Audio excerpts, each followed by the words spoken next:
Jamais sans la grâce, une dévotion matinale qui vous connecte à la pensée de Dieu et vous donne la provision du ciel au quotidien. Bonjour chers amis, chers internautes, nouvelle journée, nouvelle provision, bienvenue dans cette dernière dévotion. Précieux Jésus, nous te bénissons, nous te confions cette dernière de cette semaine. Viens faire nous du bien à cause de qui tu es. Amen. Alors, chers amis, chers internautes, grande est ma joie de recevoir pour vous dans notre studio Jamais sans la grâce, un de nos pasteurs ici au Bénin, mais l'un des orateurs aussi de Jamais sans la grâce. Et j'accueille pour vous ce matin la personne de pasteur Romuald. Bonjour, pasteur. Bonjour, pasteur. Vous allez bien ce matin? Par la grâce de Dieu. Super. Alors, nous sommes très bénis de vous avoir ce matin. Durant cette semaine, nous avions partagé un peu sur le psaume 27, à partir du verset 11. « Éternel, enseigne-moi ta voie, conduis-moi dans le sentier de la droiture à cause de mes ennemis. Ne me livre pas au bon plaisir de mes adversaires, car ils s'élèvent contre moi de faux témoins et des gens qui ne respirent que la violence. » Alors, tels étaient les versets qui nous ont nourris durant cette semaine. Vous êtes aussi un des auditeurs. Et qu'est-ce que vous pouvez nous dire en cette fin de semaine? Merci pour la parole. Avec tout ce qu'on a entendu, j'ai beaucoup été touché par ce point qui parle de l'école de la grâce. La grâce de Dieu, source de salut, nous enseigne. Pourquoi?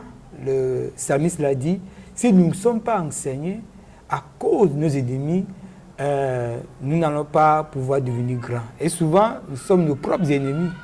Parce qu'on n'est pas enseigné par la grâce, facilement, on peut devenir notre propre ennemi à la grâce de Dieu.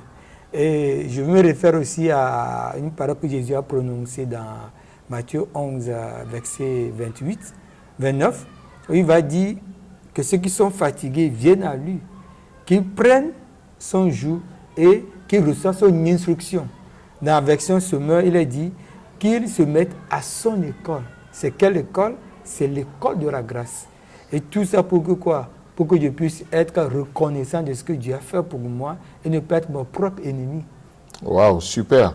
Effectivement, parce que lorsque nous faisons ce parallèle de ce passage de Matthieu chapitre 11, le verset 8 dont vous avez fait allusion, quand le psalmiste nous dit ici, « Enseigne-moi ta voie et conduis-moi dans le sentier de la droiture à cause de mes ennemis », justement, nous pensons que il demande ce qu'il demande à cause des autres qui sont méchants, qui sont mauvais, mais effectivement, nous réalisons que oui, si nous ne sommes pas à l'école de la grâce, si nous ne nous laissons pas enseigner par la grâce de Dieu, malheureusement, nous pouvons prendre cette grâce comme une licence pour vivre dans le péché et nous pouvons prendre la grâce de Dieu en vain.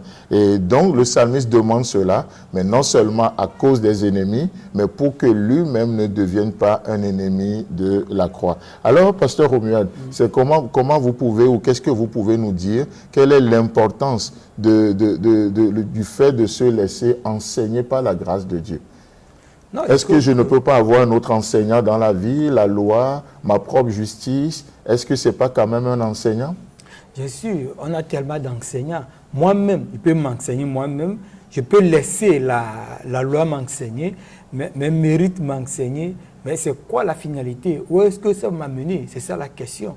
Si je me laisse enseigner par moi-même, c'est la destruction totale. Comme on l'avait dit, le plus dangereux ennemi, ce n'est pas celui qui est en face, hein, c'est moi-même, d'être ennemi de moi-même. Donc, la seule personne qui peut m'enseigner avec douceur, avec amour et m'amener à un bon port, c'est la grâce de Dieu. Parce que lui ne tient pas compte de ce que j'ai fait ou ce que je n'ai pas fait. Si je me mets à l'école des hommes ou à l'école de la loi, tout va se baser sur ce que je peux faire, ce que je ne peux pas faire, ce que j'ai pu faire et ce que je n'ai pas réussi. Et aujourd'hui, si c'est mon enseignant que je me donne ce matin, alors je vais vivre la condamnation, je vais vivre l'accusation, parce qu'il y aura tellement de choses qui vont être relevées par cet enseignant. Oh, il y a une tâche ici, oh, ici tu as mal fait, oh, là tu as mal parlé, oh, tu ne devrais pas faire ça, oh, tu as mal garé, tu as fait ceci. Il y aura tellement d'accusations. Mais lorsqu'il me laisse enseigner par la grâce de Dieu, alors je peux accepter les choses, pas parce que j'ai pu réussir, mais parce que Dieu m'a accepté tel que je suis. Alors la grâce, c'est le meilleur enseignant qu'on peut se donner aujourd'hui. Waouh, merci vraiment, chers amis, chers internautes. C'est vraiment merveilleux de voir que oui, parmi les enseignants, il y a le meilleur qui est la grâce de Dieu. Non seulement elle nous enseigne, mais c'est aussi notre source de salut. Et en recevant son enseignement, alors nous vous souhaitons un très bon repos, un très bon week-end. Que le Seigneur vous bénisse. Et si Christ tarde à venir, on se retrouve la semaine prochaine. Si vous avez aimé cette émission, parlez-en à vos amis. Parlez-leur du message de la grâce et de ce qu'il fait dans vos vies. Pour un sujet de prière, une question ou pour devenir partenaire, contactez-nous au 00229 94 75 80 20. Que Dieu vous bénisse et à la prochaine. En attendant, pensez avec Dieu.